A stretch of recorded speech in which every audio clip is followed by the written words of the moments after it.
Good morning, people. Good morning, good morning. Excuse me. My voice is going already. Good morning. What another beautiful, beautiful early morning. This is Spirit Journey. Today's good old Tuesday, November 16th, 2021, and the time is now about 6:06 a.m. in the morning. I hope you're all bright-eyed and bushy-tailed out there. Yeah, I got up. I awakened a couple of hours ago, and yeah, I already uh, did some of my chores. Water the plants and set up my doggies' water bowls, and I have my water next to me, so I might be drinking some water. It's very dry in the room. Yes. This is a part three. I entitled it Blackness. In description, where do we come from? Where do we really come from? Well, I was prompted to do this part three. I was going to do a part three, but one of my viewers had sent me a link, and it was a video by a YouTuber uh, about where Black people really come from. And I thought, well, thank you for sending the link. I, I, I, s- I've seen him before. I know I've listened to his video before. And the Black community on YouTube, like myself, we're searching. We try to find out who we are in this whole big mess, especially if you live in North America, the United States of America. I love my country. It's okay to love your country. You may not love, excuse me, just trying to set this up here. Sorry. It's okay to be a Black person and still love your country. Just like it's okay to be a Jamaican and love your country, or a Puerto Rican and love your island. Love, be from Brazil and love your country. You could be from any location. Your home is where your feet are. And right now my feet are right here, born and raised here.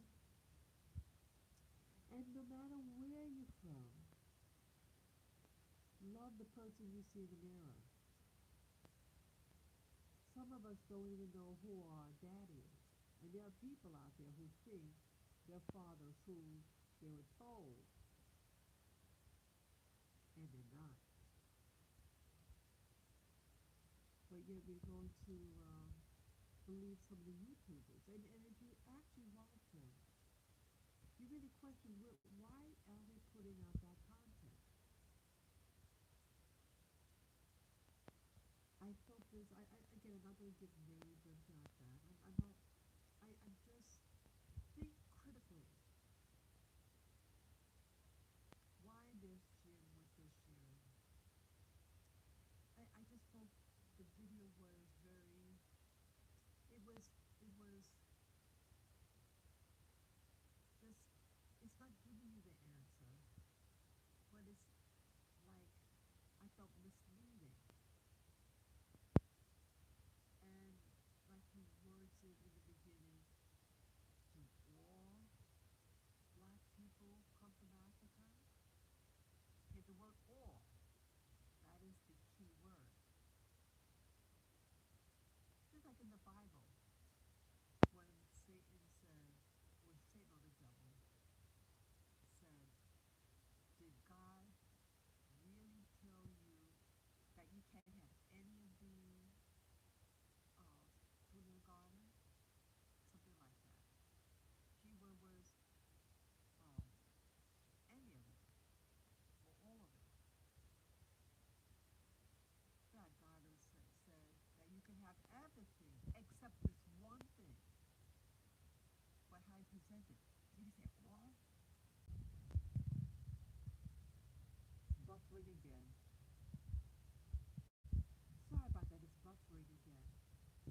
create drama that didn't exist before.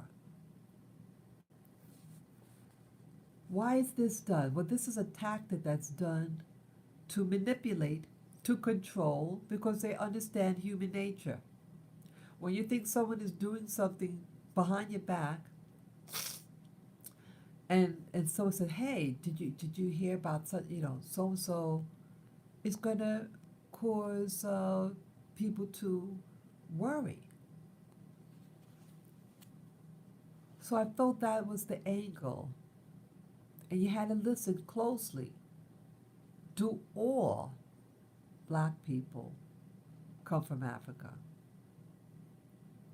Well, it could have been a fragment of people that were here in the Americas at the time of Columbus. Sure, that could be. But why focus on a fragment when the bulk of facts, data, and then when you present the data, oh, well, we don't trust white people with that information, who started that information. So where are you going to base your information on? On some type of data. I'm sorry, I keep moving the monitor. Sorry, I'm trying to position this. Sorry, my nose is getting congested. Yeah, and daylight is going to come out shortly. Yeah. So you really have to ask yourself these questions. I did write a comment on the person's video. Now, it was edited very well. The production was very good, was well thought out. But it was misleading.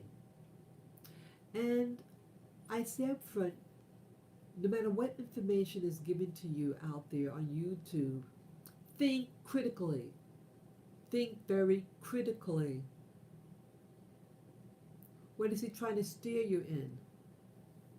He said, oh, there's no proof that blacks came from Africa. Sure there is. Sure there is. You have ship's logs, where they got the people from. You may not know the tribes, but they would say the location where they were, what ports they were put on board those ships. You have runaways. The famous one, it was I forget whether it was a ship, whether it was a rebellion on the ship that was carrying kidnapped people from Africa. But either way, when it was crossing the Atlantic Ocean,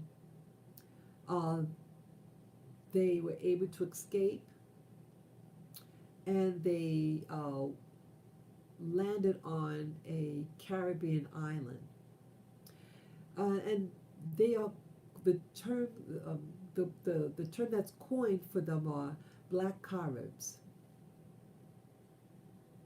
They know where they're from, and their descendants this day they celebrate their heritage. They have a very unique heritage in comparison to the other people of African ancestry that live in the Caribbean, because they were able to escape, and they mingled with the people who are living on that particular island where they were landed on. And then the British came and separated the Africans from the people who were already there, and they relocated them to another location in Central America. And that's where they predominantly live today. So they live near like Honduras, Nicaragua, areas like that. And they're very distinct from the general population and the mixed race population there. They're pretty much a separate culture unto themselves. And yes, they do speak Spanish because they live among Spanish-speaking people. but they also speak a different language. And some of them live right here in New York City. And I got the opportunity to meet um, one of them. Oh, and I think another lady that I met 20 years ago was from that group. A very beautiful people, very nice people. So you're going to tell me that people like them, I forget the name that they go by now. So they're going to tell them that they didn't come from Africa? They know where they came from. What about the people that came, let's see, the Carolinas, the Gullah people, and their heritage? What about the people from Alabama? The there was a slave ship that came around 1863, and 2 years later is when slavery ended in the United States. So these people were new arrivals from Africa. And so you're going to tell them that the descendants of these people don't know what they're talking about? So you have all these things. What about the Caribbean or places like Brazil?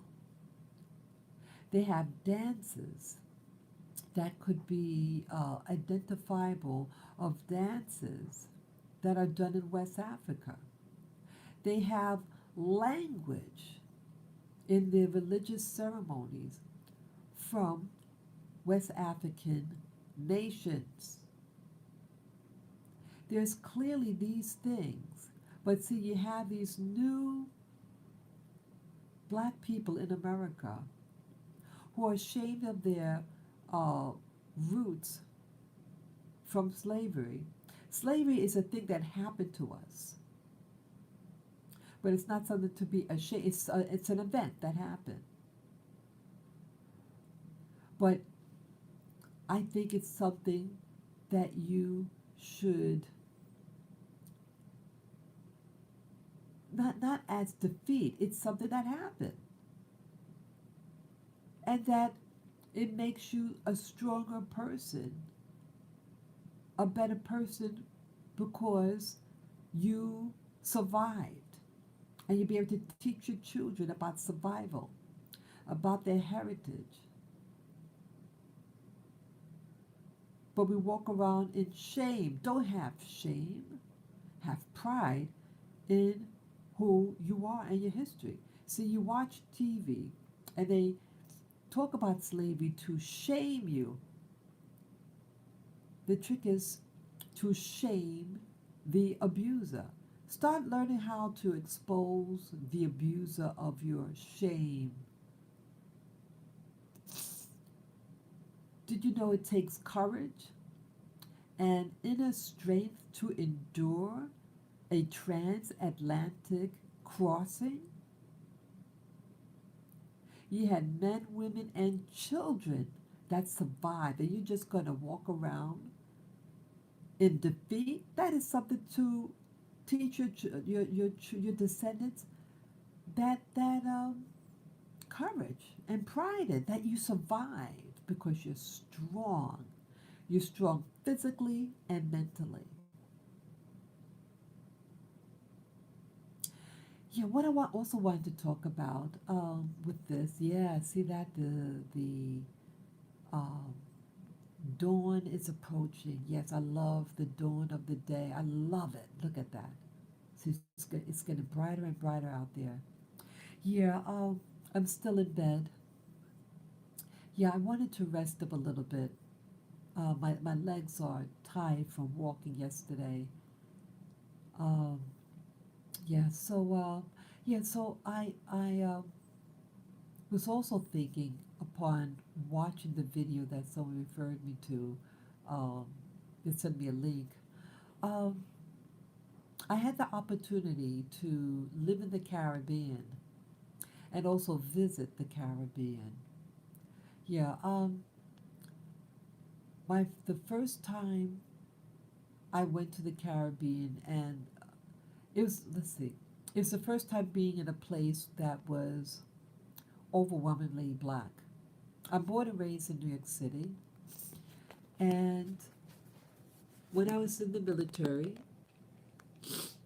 sorry, when I was in the military, I went on vacation. And yeah, we had just came back from overseas, and I wanted some time off, and I went on vacation for 2 weeks, and decided, hey, let me go to the. I wanted to go to Martinique. Martinique is an island in the Caribbean. It is an overseas department of France. It is a part of mainland France in government. They're full citizens of France. Yes, it was a place of slavery. And you have massive, massive plantations, plants, agriculture. And still have a lot of agriculture. Uh, yeah, it's the first time I've ever been in a place like that. And I was so excited. Yeah, even before I went there, I did meet um, some individuals in New York that were teaching me about my black roots. And so my awareness was a slow journey. And in 1988, I had the opportunity to go to Martinique. And I was there for, 2 weeks. It was like the first 3 days I was by myself. I had friends of the family pick me up from the airport. And I kept myself busy for 3 days and by myself. And then on the weekend, I went to visit these relatives who had a friend who spoke English. Yeah, in Martinique, they speak French and a Creole. And so I hung out with her. But I got to see a lot. Before I met this person that spoke English, um, I traveled around on Martinique and I saw so many beautiful things. It was an eye opener. People, the world is not America. You really have to travel, people. You really have to travel. There's all different lifestyles. I would say now with social media, the world is a smaller place, but the world is teaching other people, other people's cultures and mentalities through them. And some of the mentalities is not healthy. But either way, I got to see a lot of things. I saw men. Well, the island is overwhelmingly black slash African, people of African ancestry. The mass majority of the people are black people. And I saw people playing music. Okay, it's a warm place, the Caribbean. They were on the beach and they were playing drums. These handcrafted African drums that they themselves made. And they played it beautifully. Wow, people. I was like blown out of my mind. The music was exceptionally beautiful. They weren't trying to act like coming from Africa. They were African. They were Africa. Because the music is passed on from generation to generation. They're not reading something in a book. Oh, let's do this because this book I just read and blah, blah, blah. That's what they do in America, mostly. But some individuals in America, like the Gullah, and probably the people that I talked about in Alabama, who were the had arrived late in American history, right 2 years just before the end of slavery. So they knew where they came from. They had their foods, their music, all that. They know who they are, and so they're able to pass it on. Yeah, don't be afraid to pass on your culture. Pass on what is good. So I got to listen to African music. It is powerful, man. Oh wow, it really lifted my soul. They had a marketplace too, where the people see it's a very agricultural society, island. That tourism and agriculture. I would say agriculture is even the biggest. People grow their food. People grow food. They grow all these exotic fruits and plants and all this stuff. And the market, the women they had their wares on the ground and on blankets, and they had baskets of produce on their head, walking proudly. It was exciting. I felt I was right in Africa, boy. What I would imagine Africa looked like. That's what these people looked and dressed like. It was beautiful, beautiful, beautiful. You have people who are craftsmen, who know how to carve, who know how to weave beautiful baskets and hats. It was beautiful. These people don't have any confusions about their identity. Well, um, I would say that, okay, there is, what do you call it? You have the rich and the poor. You have, or I should say, the so-called educated and the modestly educated. Yeah, so you have, classism. You do have that. The haves and the have-not. Yeah, you have that. They're very proudful. Even the ones who are modest, they have a sense of pride in them. They have a clear identity and pride. And that was beautiful. It was amazing, amazing. And don't mess with them either. Yeah, there was a riot that happened. Yeah, there was a march that I saw there, and I was afraid.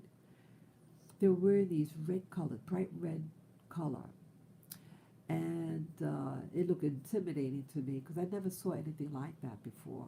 They stood very bold. Yeah.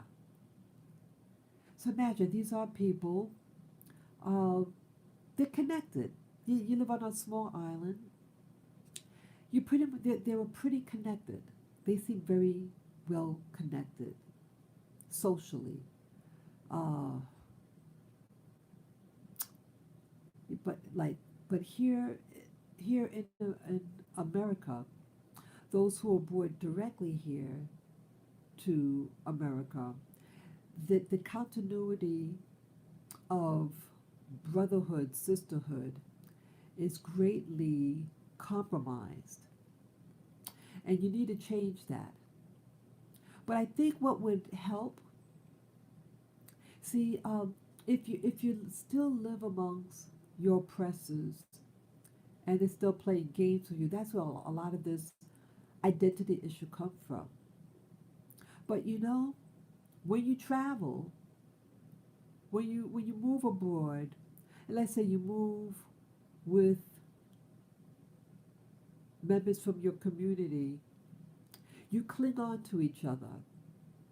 You socialize with each other. You don't. You try to find each other. That is the key thing. You try to find each other when you move abroad. Definitely so. It's a different. It's a different mindset. It's not like here. Here, people trying to avoid each other. But when you move out from America and you're in a neutral ground, something that's out of that, come on,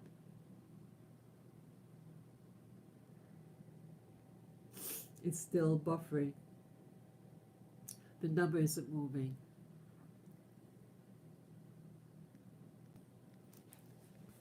Can you hear?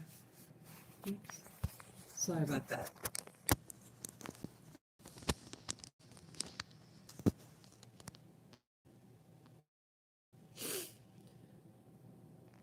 Having problems with the broadcast right now. Come on. Yeah, I'm having problems with the broadcast. If you can hear me, it should go on shortly. Come on.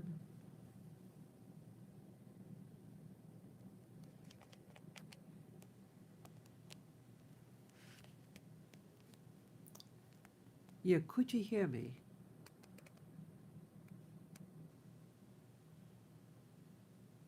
Having problems with the stream right now.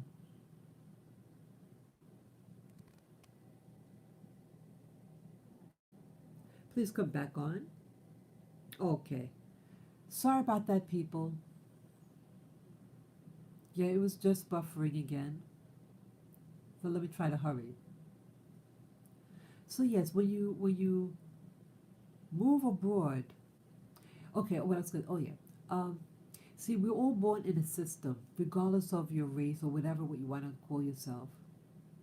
You're born into a system, and that system claims you and owns you or controls you. When you leave that domain of control, you're able to see clearly. It's like a scales removed from your eyes, and you're able to see better. You have a different perspective. So the people from even poor people that come to the U.S., they have a better clarity of eyes because they physically left their domain of control that controlled them. So you notice that they have this freer way about them. They socialize. They seek their own, people from their own domain. And I trust that if Black America, if some of us move to different locations, you will start to try to seek out one another and form community. So maybe this is something that you should do, and then realize that you can do it, and maybe you might be able to come back and say, hey, I understand where my mind was, what was controlling me. Now I can control and steer my own path. So, so I went to this place called Martinique, and I saw people, Black people, for the first time that seemed to me um, was mobile, had a mind, had dignity. They had their foods, they had their music. They seemed to know who they were. And I'm forever grateful for that experience. And so when these people come over here, they don't understand why you're thinking the way that you do. You don't realize what you really have, people. You really don't.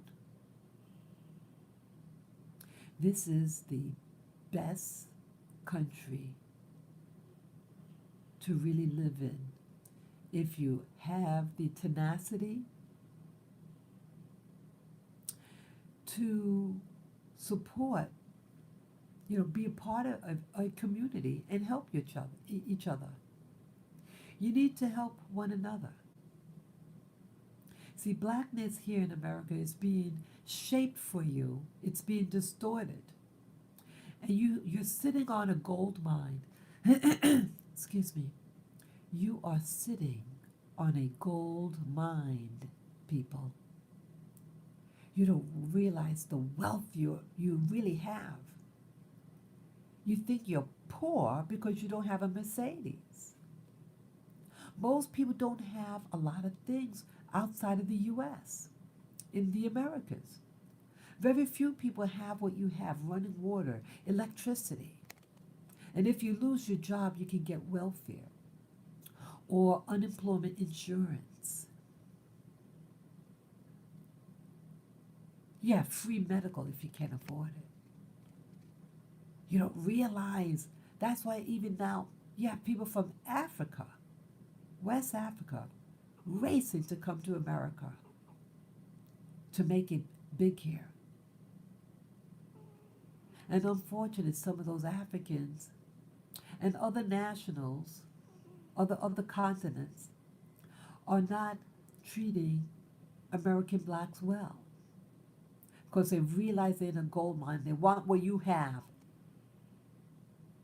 And they're dumbified about you not realizing what you have. You despise what you have. You need to embrace the you. So I'm very glad that I had that opportunity in 1988 to visit a place like Martinique, experience the climate. It was the first time I was on a climate like that.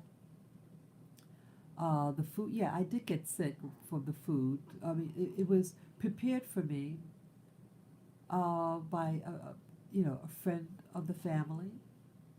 It was probably I don't know, my tummy didn't agree with it, but it was tasty. I enjoyed and felt proud for the first time when I left that island the first visit in 1988. I was filled with such pride. It was beautiful. It gave me a sense of identity. That's one thing in living in New York City. They don't teach you your identity, and so now you're getting YouTubers who create a new narrative. They want you to be disassociated from anything African and want you to believe you're an Indian. But written all over your face is Africa. And those other clues that you're from Africa. True, not everyone is with a certain complexion comes from a certain place. That is true. You don't have to come from Africa. You have dark-skinned people that come from India, in Asia. You have Pacific Islanders that are black in color. But see, I felt that YouTuber was deliberately distorting. So all of a sudden, you're going to say, okay, I'm an Indian, so let me get this long braid put in my hair. It just, see, culture is. And genetics is. You cannot change your genetics. You have what you have. Rather than trying to run away from your history, embrace it and use it as a power tool to motivate you for greatness. And I noticed also in that video that there were black historians and authors like Du Bois, and I can't remember the other one that he had. And I felt that he tried to shame them and make them appear as sellouts. These were the speakers of Black America. They were highly educated people. They knew how to read, write. You even had black scientists like George Washington Carver. You're going to throw him under the bus? You have some great, great heroes. American black heroes who endured such hardship. You're going to just throw it under the bus and give a narrative. Oh, you're from an Indian reservation? No, you're not. And did you know you had Indians, what they call the five civilized tribes, Indian tribes? They had slaves. They had black slaves. So yes, some blacks might be connected to an Indian tribe, and if they look closely, they were probably slaves on those territories.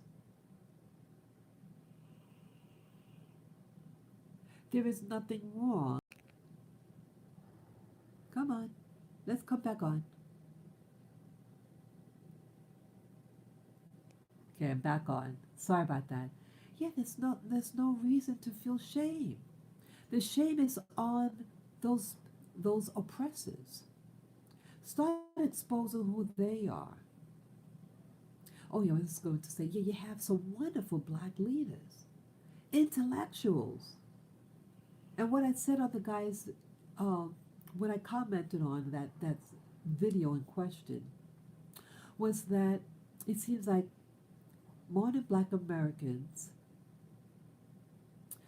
want to vilify the black intellectuals of their day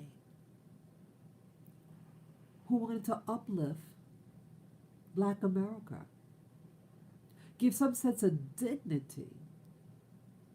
And again, we were greatly outnumbered. Now you have a lot more people of color that live in America. But back in those days, pretty much mostly overwhelmingly white. And yes, you had blacks. And the Indians were on the reservation. Pretty much such. And yes, in California, you had the Asians that helped build the railroads. But pretty much it was a black and white country, but overwhelmingly black. And then the next highest group were, the largest group were white. And then the second largest were black Americans. So it's important to embrace your own people in history that helped give some sense of dignity, who helped build Black Wall Street. And it never recovered, Black Wall Street. Why is that? You have people who are saboteurs. Yeah, his video did talk about the uh, new immigrants from Europe that promoted certain science that was designed to uh, it, it, it, it, it took so-called science and justified that some groups were better than others. Expose them, expose their agenda, that's fine. But don't throw your true heroes out on the street. He vilified them, I felt. But look at modern day Black America. You have the hip hop artists, the rap singers, walk around with their pants hanging down, calling each other the N-word, and that is celebrated in Black America. See that? Some of them could hardly speak well, and they promote violence. Did these black intellectuals of 100 years ago, were they shooting each other? No, they were about community. They lived in communities. That's how they were able to build Black Wall Street. Hello? Where's your Black Wall Street now? Those rap singers are not should not be your true heroes. They are designed to pull you down to prevent any Black Wall Street from coming about. They are deceivers. Many of them are deceivers. Many of them are deceivers. Just look at that event that happened a couple of days ago. I think that was orchestrated by higher-ups and using him as a fall guy personally. But he does hold some responsibility because it is he that was performing at the time, but you had many people performing on that day. But unfortunately, they targeted him and his performance specifically of the people getting jabbed in the neck with some type of chemical. You had deaths. So we have to find out what those people actually died from. We don't know. We just assume that they got crushed to death, whatever. We don't know. People were just collapsing. Yeah, this evil that's being um, the people are doing evil when blacks and other people of color are in attendance. And I think that is by design to make you afraid to come together, to make you afraid of one another. But this country is also doing other groups. Remember a couple of years ago in Texas, you had a country music festival, and this shooting took place, and massive amount of people died. Remember that? And most of the people there were white. So they can target any group. They like to target people of color, but as you see, the pendulum is swinging, and the people who are really behind this violence is now targeting white people. It is an evil system, evil individuals who are doing this. Yeah. So you're going to worship someone who promotes uh, gang violence, mistreatment of women, but you're going to crucify a man that walks with dignity and purpose. See? You got it twisted. It seems like anybody who speaks well, anybody who tries to educate themselves, gets a college degree, you don't respect. But you're going to respect drug dealers and losers. You need to wake up, people. You need to wake up. Learn, try to travel if you can. Go to other countries. If you're of Caribbean ancestry, visit the Caribbean. If you're from Latin America, visit Latin America and get reacquainted with these indigenous cultures, whether it be African or Native American culture. You are your history. You are the accumulation of everything that ever happened genetically. But see, you are only, you are a person of the now. You have what you have genetically, and you live in the now. You cannot live in the past. You are in the present. You are in the now. And it's only in the present can you alter. You could choose what you want to do. You could select what type of friends you want to hang around. You could learn what you want to learn. There's more opportunities for you. Why use your opportunity on social media to promote a false narrative because you are ashamed of your history? Shame not. See, if they can shame you, that's how they control you.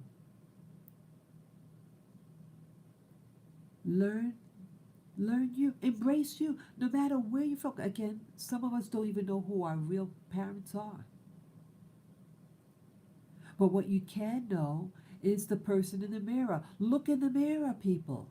Look at yourself closely and say, no matter where my genetics come from, no matter what my past or recent history did to me, choose life, choose self-love.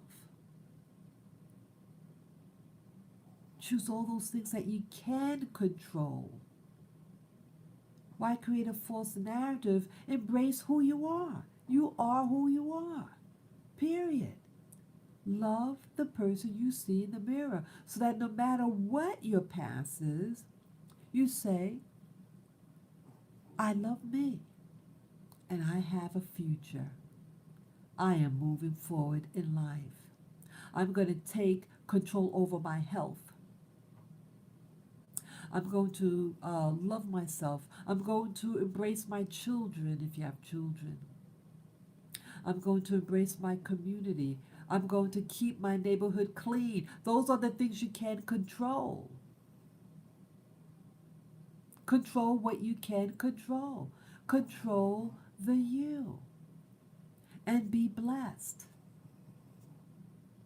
So whether you want to believe in the narrative that you're always living in America before Columbus, sure, maybe 1 or 2% of you may have been here, but I would say that 98%, you know where we came from. Embrace it. Embrace where you came from. It doesn't really matter how you got here, but that you're here. Make the best out of it. Make the best out of where you are now, because now is where the power is. The power is in the now. What are you going to do in the now? Are you going to just hang out on the street corner, do drugs or sell drugs and hurt your body and hurt your community? Or are you going to say, let's revitalize ourselves? Let's clothe ourselves with dignity and honor and truth. The choice is yours. The choice is yours. I thank you all for listening, and I hope you have a wonderful, wonderful day. Peace, love, and power to you, no matter what your race, religion, nationality is. Okay? Love the person you see in the mirror. Take care, guys. Bye-bye.